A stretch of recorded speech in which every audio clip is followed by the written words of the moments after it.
Vamos a tratar ahora el mensaje a la última de las iglesias, la iglesia de Laodicea. El pueblo del Señor estará clamando, atento. Por ahí alguien dijo, cierto, que al buen patrón lo hace el buen peón y al buen predicador lo hace la buena congregación. Así es que una congregación que clama, una congregación que está atenta, sacará adelante al predicador.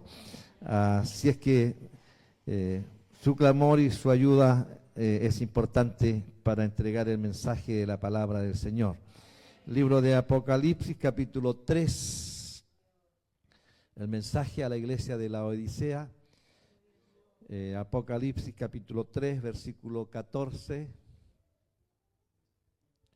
en adelante. Doy lectura en el nombre del Señor Jesucristo. Dice así la palabra del Señor. Y escribe al ángel de la iglesia en Laodicea: he aquí el amén, el testigo fiel y verdadero, el principio de la creación de Dios, dice esto: yo conozco tus obras, que ni eres frío ni caliente. Ojalá fueses frío o caliente. Pero por cuanto eres tibio y no frío ni caliente, te vomitaré de mi boca. Porque tú dices, yo soy rico y me he enriquecido y de ninguna cosa tengo necesidad. Y no sabes que tú eres un desventurado, miserable, pobre, ciego y desnudo.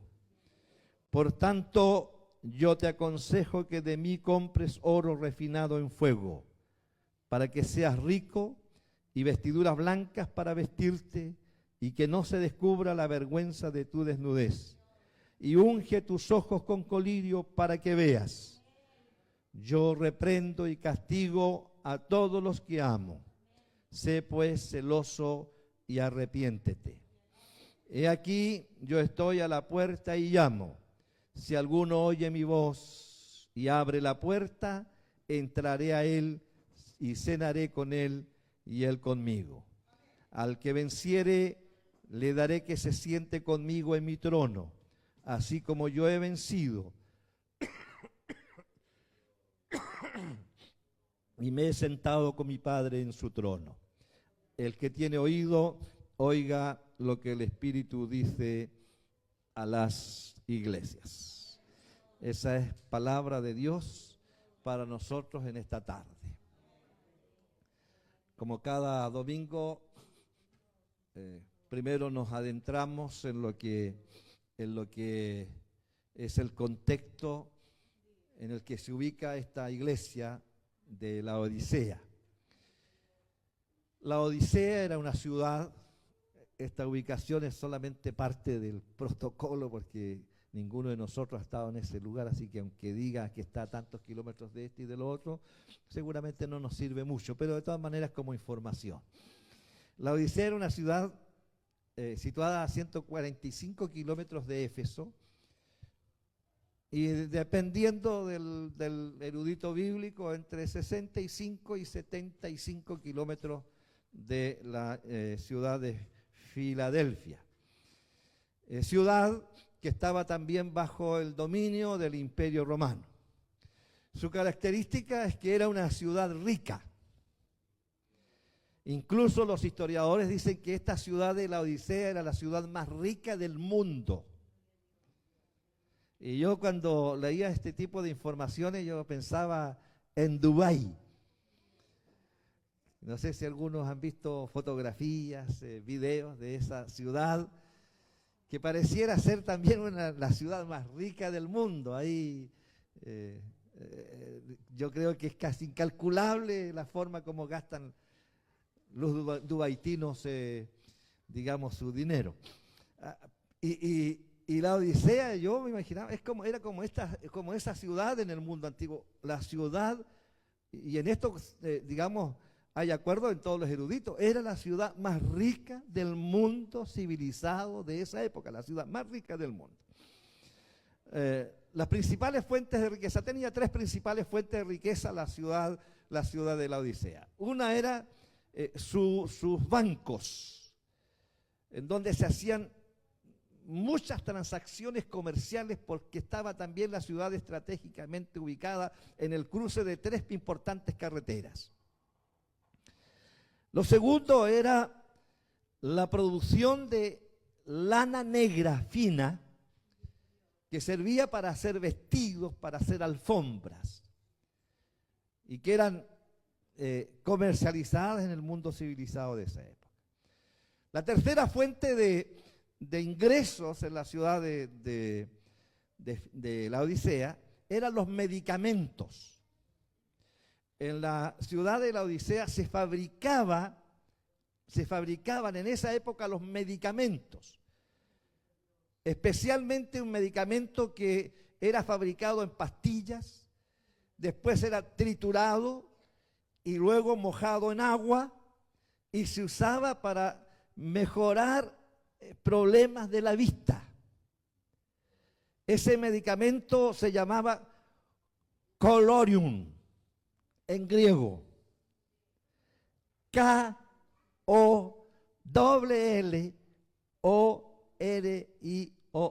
colorium en griego.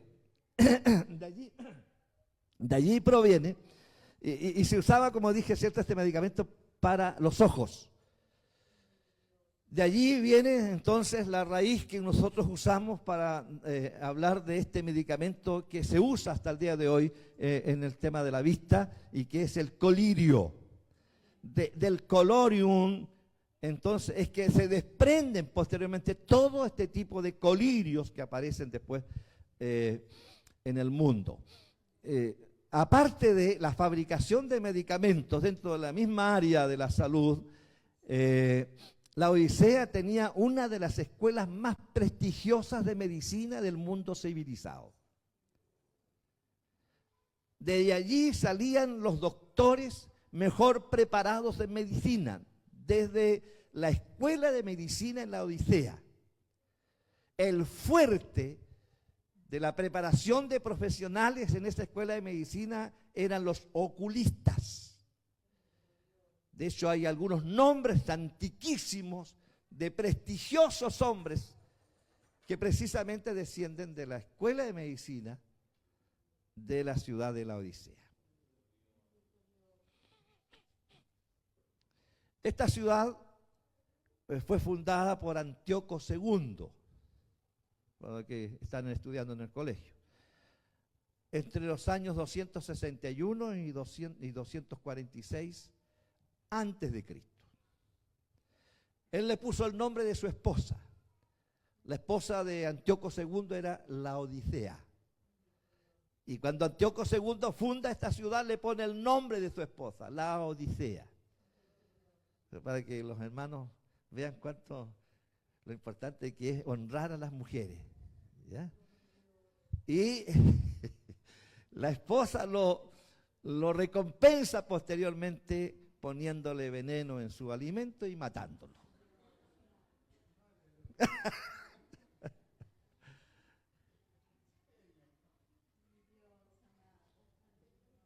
Así lo recompensó Laodicea. Le puso veneno en el alimento y lo mató.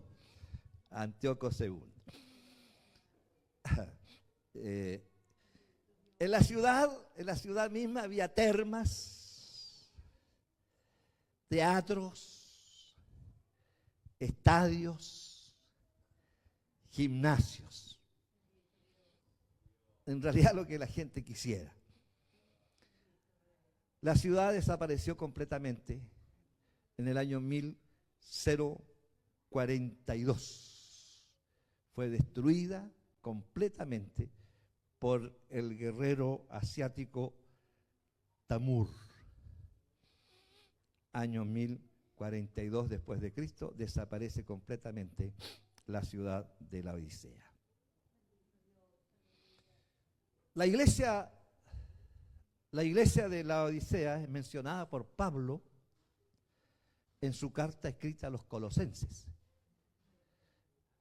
Ahí manifiesta Pablo su preocupación por la iglesia de Laodicea,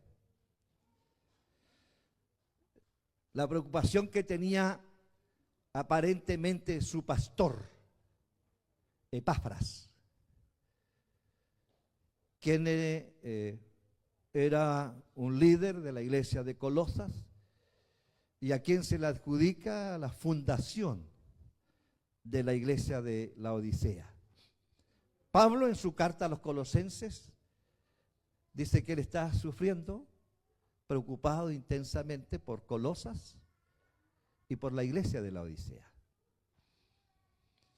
Allí en su carta Pablo dice también, esta carta que yo le envío a los colosenses, Pablo le dice, léase también en la iglesia de Laodicea.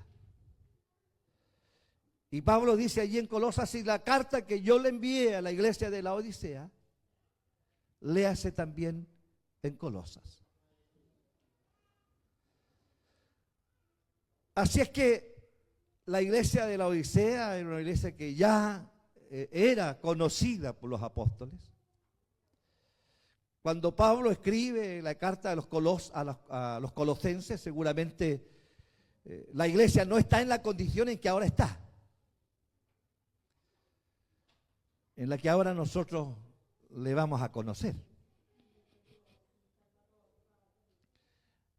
Esta última carta enviada por Juan ahora a la iglesia de Laodicea es una carta severa. Y ahora ya en esta carta nosotros lo único que vemos son reproches. No hay ninguna alabanza. No hay ninguna excepción. Toda la iglesia, como dijo el erudito, no está en malas condiciones, sino está en pésimas condiciones. Una iglesia puede estar pasando un mal momento, pero una iglesia puede caer en esta situación de estar en pésimas condiciones delante del Señor. Es en esta situación entonces en que se escribe esta carta, el mensaje a la iglesia de Laodicea, y escribe al ángel de la iglesia. Ya lo hemos dicho muchas veces, ¿cierto? El ángel de la iglesia es el pastor de la iglesia. Y en este caso podría ser, según los eruditos, podría ser Epafras, fundador de esta. Y en el primer versículo leído, versículo 14, nosotros nos encontramos a Cristo identificándose o mostrándose o revelándose a la iglesia de Laodicea con 3 títulos. El versículo 14 dice, y escribe al ángel de la iglesia en Laodicea, he aquí el amén, el testigo fiel y verdadero, el principio de la creación de Dios dice esto. Gloria sea al nombre de Dios. El Señor merece toda honra. El Señor merece toda gloria. El Señor merece toda alabanza. Por eso se presenta Cristo de esta manera ante la iglesia de Laodicea. He aquí el amén, el testigo fiel y verdadero, el principio de la creación de Dios dice esto. Alabado sea el nombre del Señor. El término amén viene de una raíz hebrea. Vocablo hebreo es amán y significa sustentar, como soporte que da firmeza. Sustentar como soporte que da firmeza. Y cuando yo estaba escribiendo este sermón, pensaba en la televisión que hay aquí en el templo. Pensaba en los parlantes, porque la idea de este vocablo hebreo es revelarnos algo en lo que una cosa puede sustentarse con seguridad porque está firme. Ese es el concepto de este vocablo hebreo, sustentar como soporte que da firmeza. Es interesante cuando uno comienza a analizar los términos en los vocablos antiguos Y este vocablo hebreo tiene una serie de interesantes subconceptos.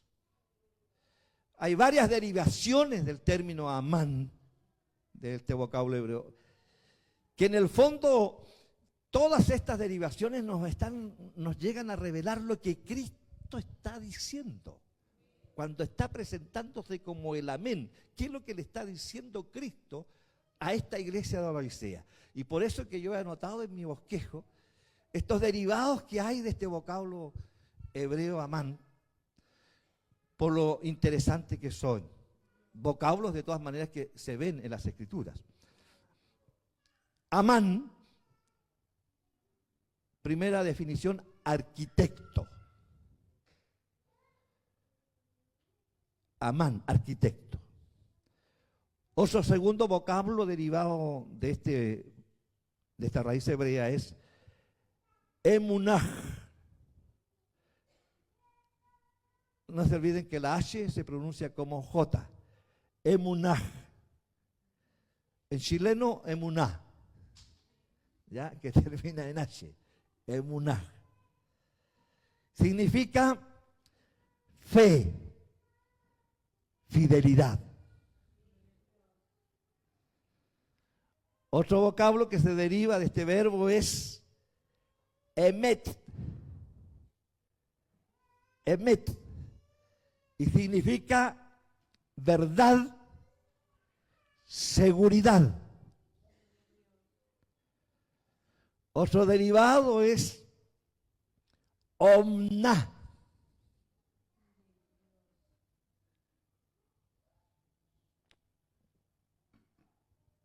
Que significa educación. Otro vocablo es amaná, que significa decreto, pacto confirmado. El término amén que tenemos nosotros aquí en este versículo 14 significa firme, fiel y veraz.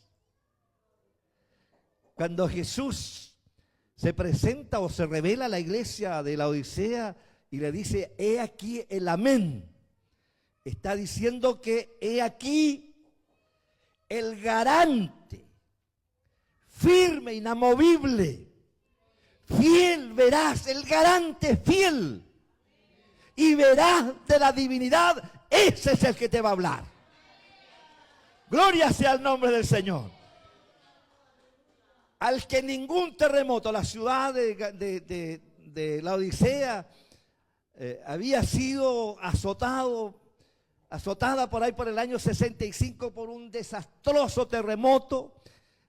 El imperio quiso ayudarle, pero la ciudad era tan rica que rechazó toda especie de ayuda y ellos levantaron solo la ciudad.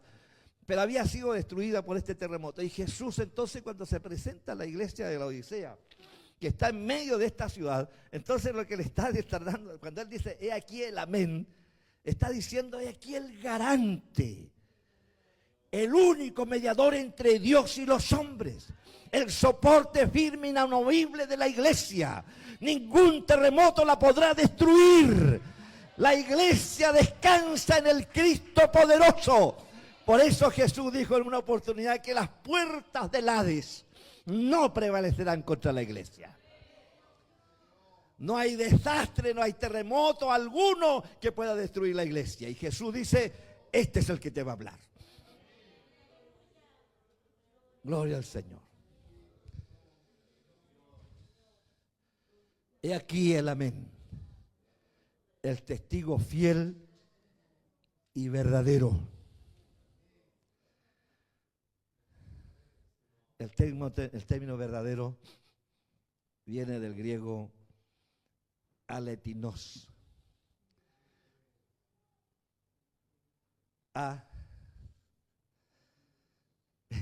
Me da risa porque los que están anotando están esperando que yo empiece a deletrear. Ya, no hacen empeño a escribir nada hasta que yo empiezo a deletrear. A-L-E-T-H-I-N-O-S.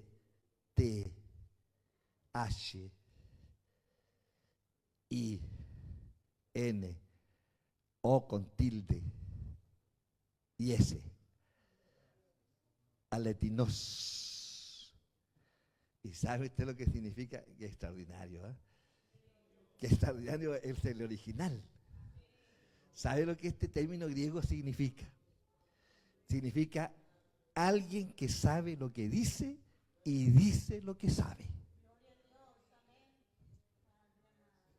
Que el Señor nos bendiga. Esta frase, el testigo fiel y verdadero, y este término aletinos, significa alguien que sabe lo que dice y dice lo que sabe. Es decir, Jesús está diciendo aquí entonces que Él es el testigo veraz, que sabe lo que va a decir y que dice todo lo que sabe. Amén. El Señor conoce nuestros corazones. Él es capaz de descubrir las intenciones del alma. Él sabe lo que dice y capaz que te diga lo que sabe de ti. Amén. Infinitamente sincero.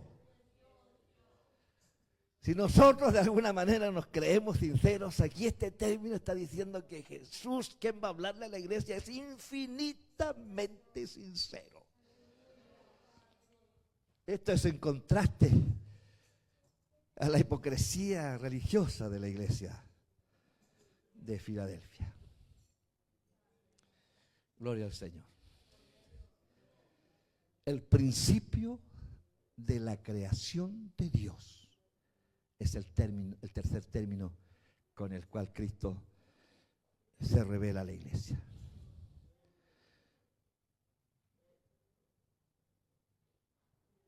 Hay dos términos griegos que hay que tratar de diferenciar. Los testigos de Jehová en su traducción y en sus explicaciones usan un término griego que no es el que está aquí. Porque el término que está aquí no es protos. En griego protos es primero. Y los testigos de Jehová se toman de ese término griego. Por eso es que yo muchas veces cuando he hablado con los estudiantes, los hermanos, y me dicen, pero tal Biblia o tal expositor dijo que el griego significaba esto. Y entonces yo digo, es que va a depender de qué término griego está usando.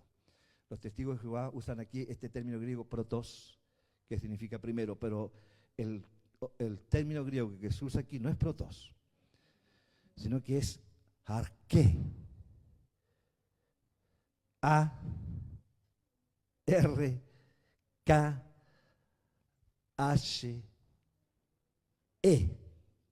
con tilde. Arqué. El concepto es el principio por medio de quien creó Dios. El concepto aquí es principio. No primero, sino principio, es decir, el medio por el cual Dios creó todas las cosas. O jefe soberano de toda la creación. Es el significado del vocablo griego arqué que se usa aquí en este versículo. Y yo me identifico con la segunda definición, jefe soberano de toda la creación. Porque Jesús está hablando con una iglesia asentada en una ciudad rica, más rica del mundo. Evidentemente los seguidores, los componentes de la iglesia de la Odisea debieron haber sido, si no una gran parte, había un grupo seguramente dentro de la iglesia muy poderosos económicamente, muy fuertes en la parte económica. Por eso es que Jesús, al identificarse con esta iglesia, usa este término para decirle a la iglesia: yo soy el jefe soberano de la iglesia. Gloria al Señor. Dios nos bendiga. Y desde el versículo 15 en adelante comienza esta reprensión. Yo voy a ir rápido ahora para no aburrirles. Y estaba pensando, mientras preparaba este mensaje y con todos los términos griegos, yo decía, qué bueno que estamos terminando con la séptima iglesia para no deletrear tanto los términos, o que alguien me enseñe cómo tirarlos en la pantalla. Bueno, algún día será. Lo he pedido hartas veces, pero algún día será. Ya, Dios nos bendiga. Vamos a la reprensión. La reprensión. Estaba pensando. Me están grabando. Bueno, el Señor nos bendiga. Seguro que después del culto se van a acercar varios. Sí, eso es así. Ya, Dios les bendiga, hermanos queridos. Viene ahora la reprensión a la iglesia de la Odisea. Como dije yo al principio, aquí no hay ningún reconocimiento, ninguna excepción. En la iglesia han estado pésimos. Yo conozco tus obras, que ni eres frío ni caliente. Ojalá fuese frío o caliente. Pero por cuanto eres tibio y no frío ni caliente, te vomitaré de mi boca. Porque tú dices, yo soy rico y me he enriquecido y de ninguna cosa tengo necesidad. Y no sabes que tú eres un desventurado, miserable, pobre, ciego y desnudo. A una iglesia, fíjese usted que la iglesia de la Odisea no tenía problemas de inmoralidad.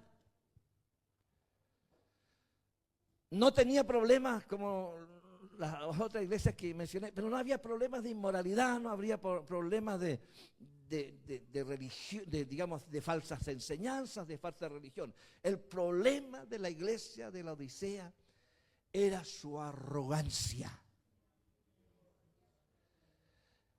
Esta arrogancia heredada seguramente de habitar en medio de una ciudad poderosa, ingresa naturalmente al andar cotidiano de la iglesia, y Cristo lo que ve en esta iglesia es una iglesia arrogante en todas las áreas, no solo arrogante en la parte económica, una iglesia arrogante aún en la parte religiosa. Y ellos no aceptaban consejería, no aceptaban consejos de nadie. Por eso es que Pablo escribió una carta a la iglesia de la Odisea, carta que no la tenemos nosotros, solo que se menciona en el libro de Colosenses, que Pablo escribió una carta a la iglesia de la Odisea, pero que no está en la Biblia. Seguramente esta iglesia rechazó seguramente la consejería aún de Pablo, y Epafras, su fundador, había mostrado seria preocupación por la iglesia de la Odisea. Y entonces la reprensión aquí es que yo conozco tus obras. La esperanza de esta frase en las otras iglesias es que había reprensión, pero había un reconocimiento. Pero aquí no hay reconocimiento. Yo conozco tus obras, que no eres ni frío ni caliente. Ojalá fuese frío o caliente. Y por cuanto eres tibio, te vomitaré de mi boca. La historia inclusive todavía se pueden encontrar restos de esto. Cuenta que desde Colosas o de Hierápolis, en donde habían termas, bajaban cañerías para trasladar a la ciudad de la Odisea aguas termales. Producto que de ese largo trayecto de Colosas a la Odisea, las cañerías tenían que pasar por debajo de la tierra, muchas veces mezclarse en alguna parte con aguas frías de algunas vertientes. El agua de esas termas que llegaban a la Odisea por cañerías llegaban tibias. Y a causa también del largo trayecto y por toda la cantidad de minerales que traía, esa agua llegaba ya contaminada. Así es que, por eso que Jesús le dice, ojalá fuese frío. Porque si el agua era fría, podían bañarse. Sin embargo, allí no se podían bañar. Primero porque el agua era tibia, no tenía ninguna virtud ya medicinal. Y además de eso, nauseabunda. Por eso Jesús dice, ojalá fuese frío o caliente, haciendo referencia a esa condición que sufría la ciudad de Laodicea. Cualquiera que bebiera de esa agua en esas termas se enfermaba del estómago y producía vómitos.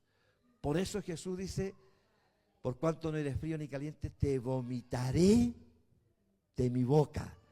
Si alguien bebía de esa agua, vomitaba. Y Jesús está diciendo entonces, a causa de tu condición, te voy a vomitar. Cuando alguien es frío, es alguien que está allá afuera y que tiene la esperanza que el mensaje de Dios pueda llegarle, que pueda tocar su corazón y conocer a Cristo como su Salvador personal, porque está afuera, completamente frío. El que está caliente es aquel creyente de la iglesia ferviente, apartado del pecado, buscando una vida de santidad, consagración, fidelidad a la iglesia, fidelidad a Dios. Ese es alguien que está caliente, es alguien que está lleno de la gracia de Dios, y a él no hay que decirle nada porque está buscando al Señor. No tanto como no decirle nada, pero alabarlo, alentarlo a que siga adelante. Ojalá fuese frío. Y ese término, una vez yo le dije, es un término terrible, ojalá no fuera nada. Y fíjese usted que esto no lo está diciendo a la gente impía, se lo está diciendo a la iglesia. Le está diciendo a la gente de la iglesia, ojalá no fuese nada. Ojalá te vayas al mundo. Ojalá nunca hubieras llegado aquí. Oiga, es terrible, ojalá fuese frío, ojalá nunca hubieras llegado al evangelio, que haber llegado y estar en la condición en que estás. Porque si estás en la condición de tibio, estás corriendo el riesgo de ser vomitado de la boca de Cristo. Por eso, estimados hermanos queridos, amados en el Señor Jesús, yo conozco tus obras, yo conozco tu vida.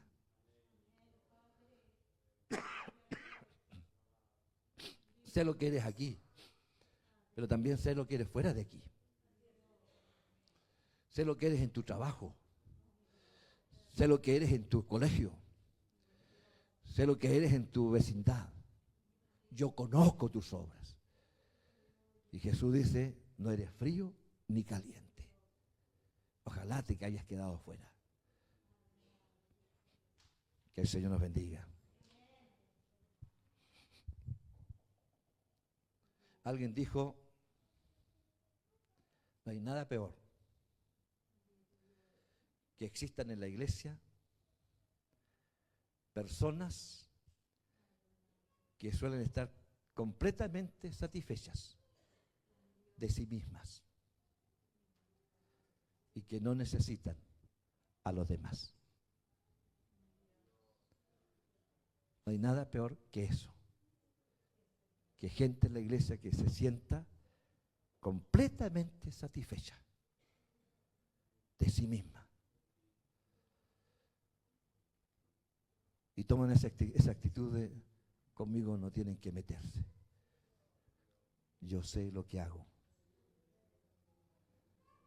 Están completamente satisfechas de su condición.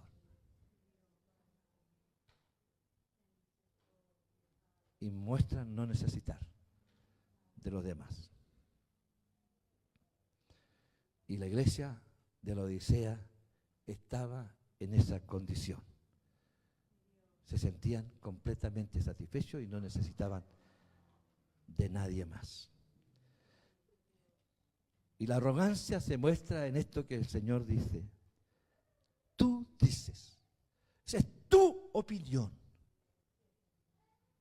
No es alguien que dice algo de ti. Tú dices, yo soy rico y me he enriquecido y de ninguna cosa tengo necesidad. Pero Jesús le dice, y no sabes que eres un desventurado. ¿Te sentías bendecido por lo que tienes? ¿Te sentías viviendo en una etapa, en un periodo de ventura? me ha ido bien. Esa era la posición y a eso está respondiendo Jesús.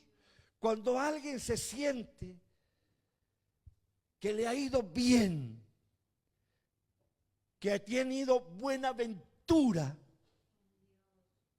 y por lo tanto se siente satisfecho completamente y piensa que no necesita de más, Jesús le dice: no, tú no has tenido buena ventura, tú eres un desventurado. Que el Señor nos bendiga. Para decirle a la iglesia de la Odisea: amado, el dinero, el oro, la posición económica no es moneda corriente en el reino de Dios. No puedes transar nada aquí con dinero. Aquí se actúa, se obra, se trabaja, se sirve por la gracia de Dios, por la misericordia de Dios. El dinero no es moneda corriente en el reino de Dios. Podrás ser rico, pero eso no vale aquí. Me ha ido bien en la vida, estoy viviendo un periodo de buena aventura. Y ahí responde Jesús: eres un desventurado.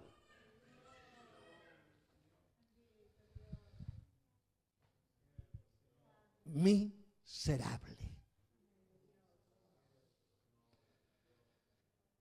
Del griego eleinos. E-L-E-I-N-O-S,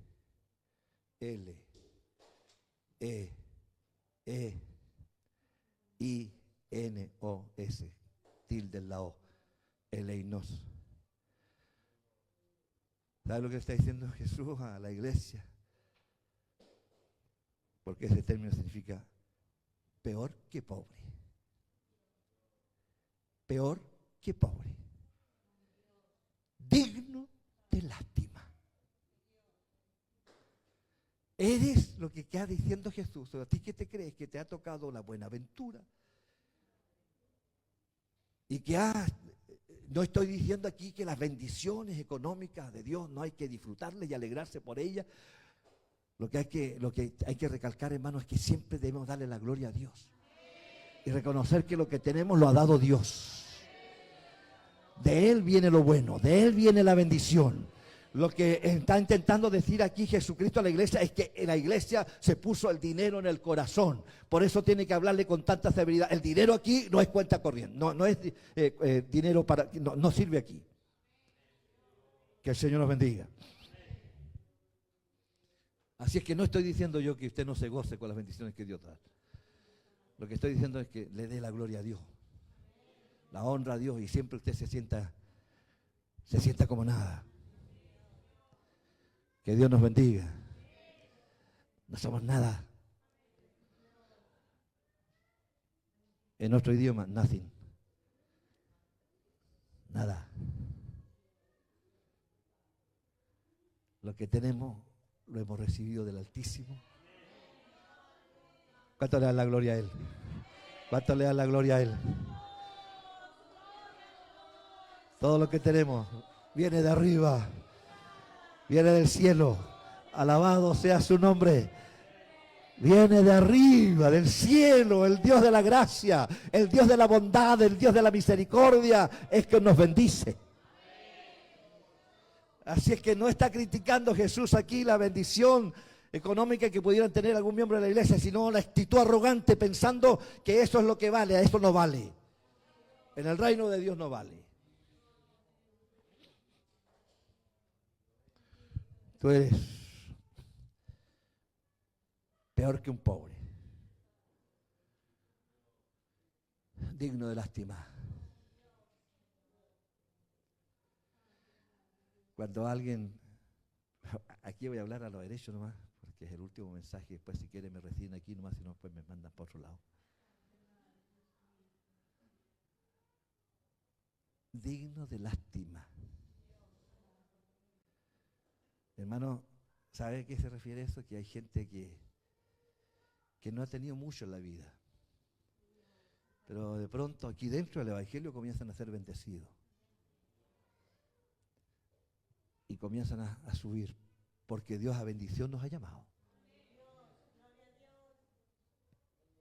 No hay nadie que haya llegado aquí a la iglesia y que diga, me empobrecí después que llegué. No, desde que llegué, Dios me ha bendecido. Pero ¿sabe lo que pasa a algunos? Que siempre han sido ratones de molino pobre. Que cuando llega a tener algo, empiezan a cambiar el pelo, se ponen tontos.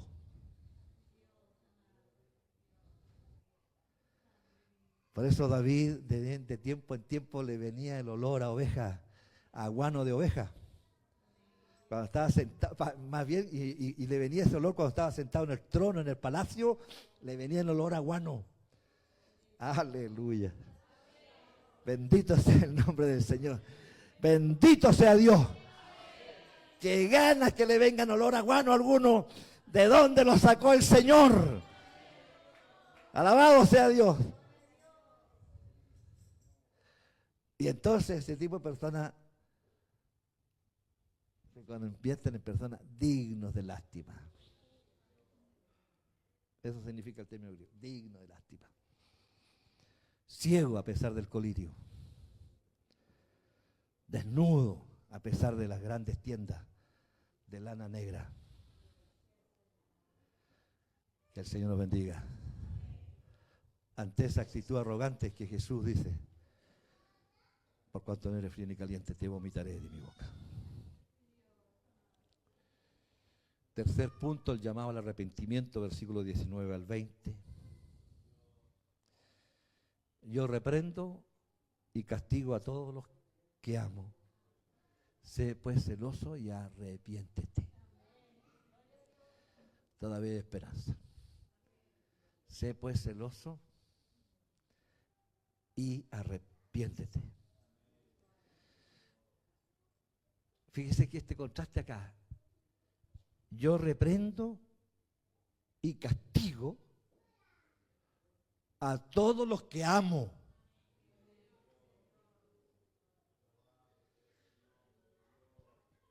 Pablito, su papá le ama, por eso que a veces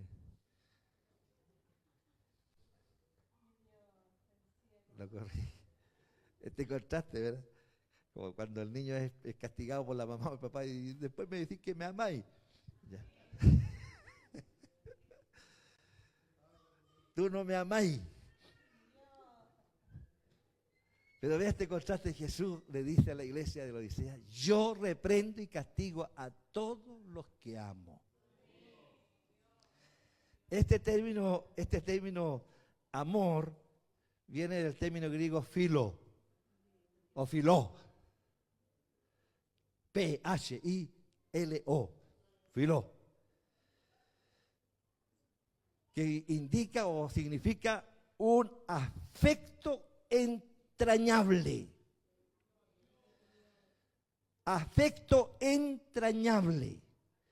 ¿Y sabe usted lo que significa entrañable? Que es un sentimiento, un afecto que se siente aquí en las entrañas. Parece que es un afecto entrañable. Cuando amamos profundamente lo sentimos aquí en las entrañas. ¿No así, hermana Mariana? Amén. Hermana Alexandra. Amén. Eso significa el término filó, amor entrañable. Y Jesús dice, yo reprendo y castigo a todos los que amo. A pesar de esa condición de la iglesia de Filadelfia, el Señor está diciendo, los amo, que los siento en mis entrañas. Alabado sea su nombre. Me duele hasta las entrañas ver en la condición en que están, los amo. Y por eso los reprendo y los castigo, porque los amo entrañablemente. Este no es un amor cruel o un amor destructivo. Es severo, pero para el bien de los suyos. Severo, pero para el bien de los suyos. Yo reprendo y castigo a todos los que amo. Sé pues celoso y arrepiéntete. Y aquí yo estoy a la puerta y llamo. Si alguno oye mi voz y abre la puerta, entraré a él y cenaré con él y él conmigo. Este pasaje bíblico se ha usado equivocadamente, malinterpretadamente para evangelizar. Porque este texto no está en el contexto de la evangelización. Está en el contexto del reencuentro que Cristo busca con su iglesia.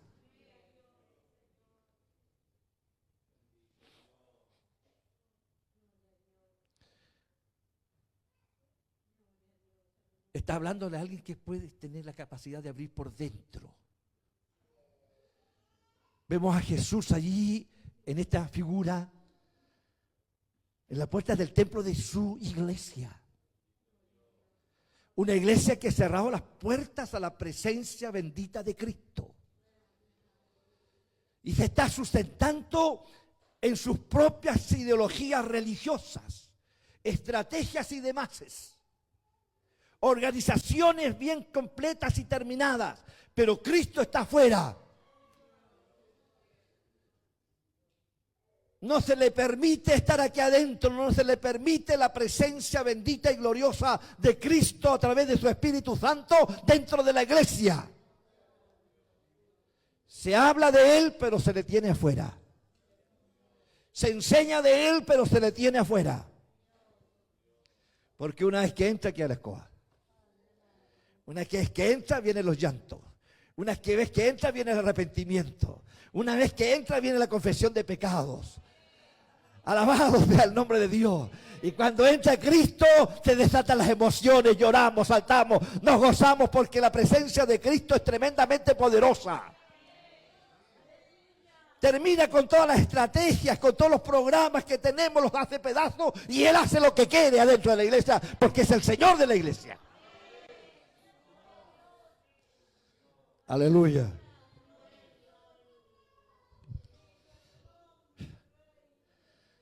Se dice, ya voy terminando, se dice de Diógenes,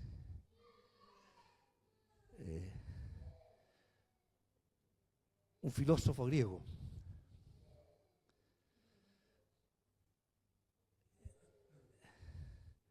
generalmente la gente demasiado pensante tiene actitudes que no son comunes.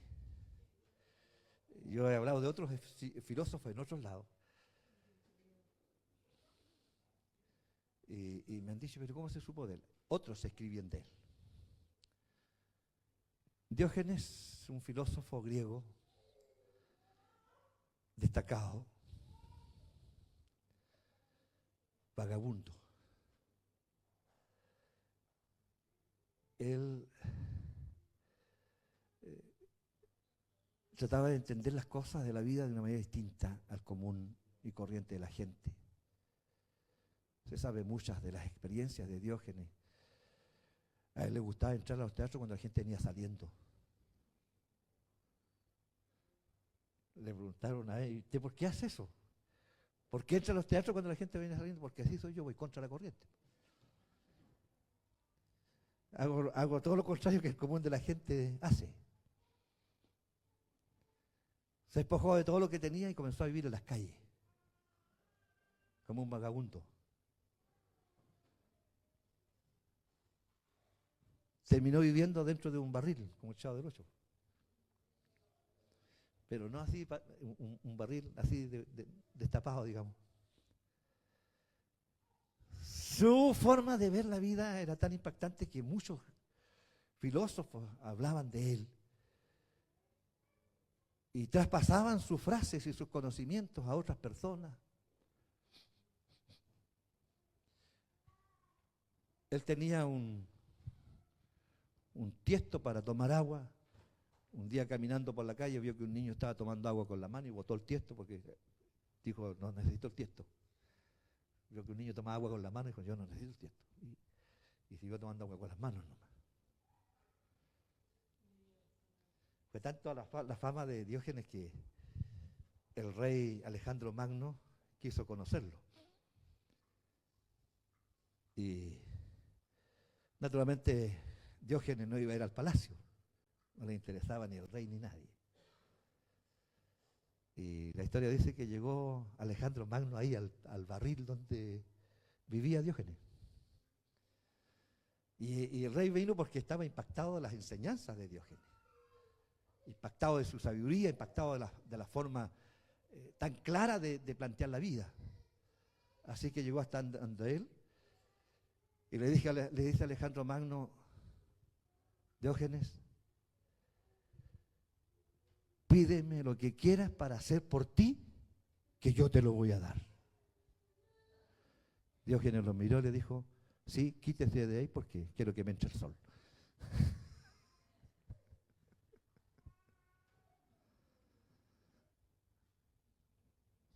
Que el Señor nos bendiga.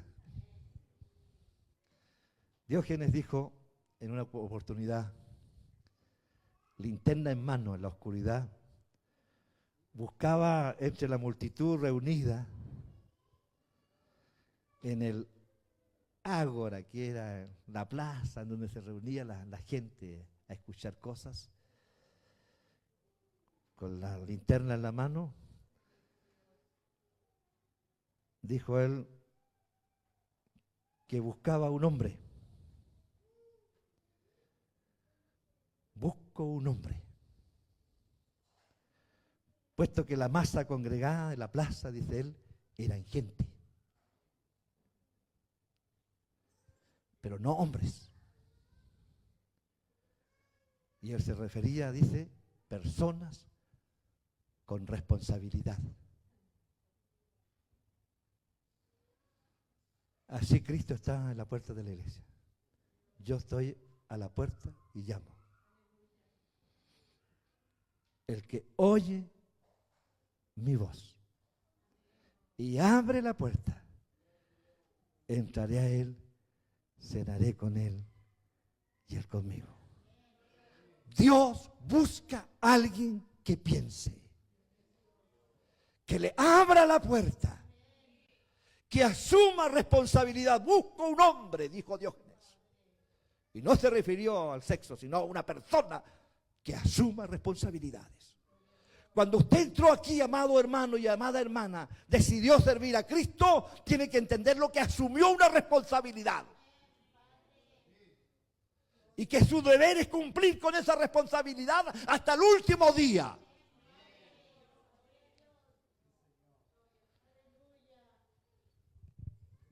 Es un llamado a la iglesia,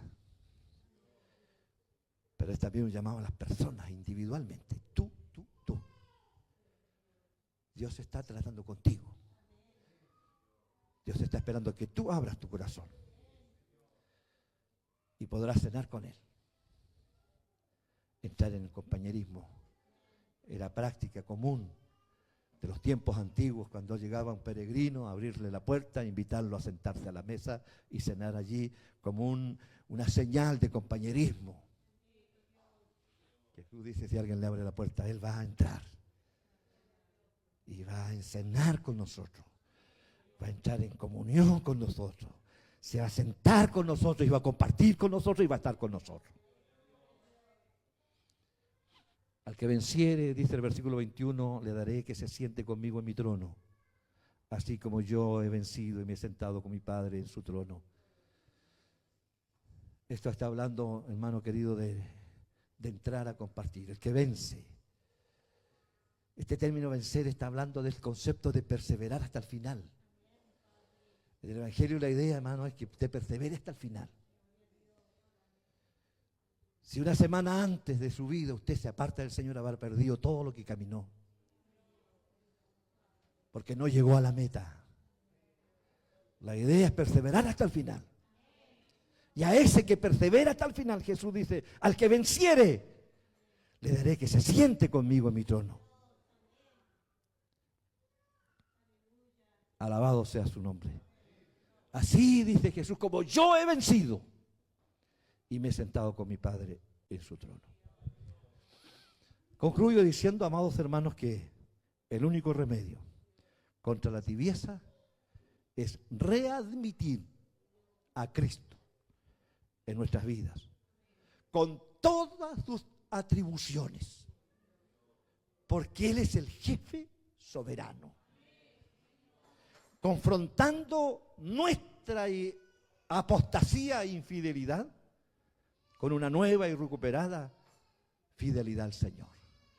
La única forma de que salgamos del estado de tibieza es que admitamos de nuevo que Cristo sea el Señor de nuestras vidas y Él haga con nosotros como Él quiera. Que Dios les bendiga. Hasta aquí el consejo de la palabra de Dios. Les invito a glorificar al Señor. Gloria a Dios, gloria a Dios, gloria a Dios para siempre.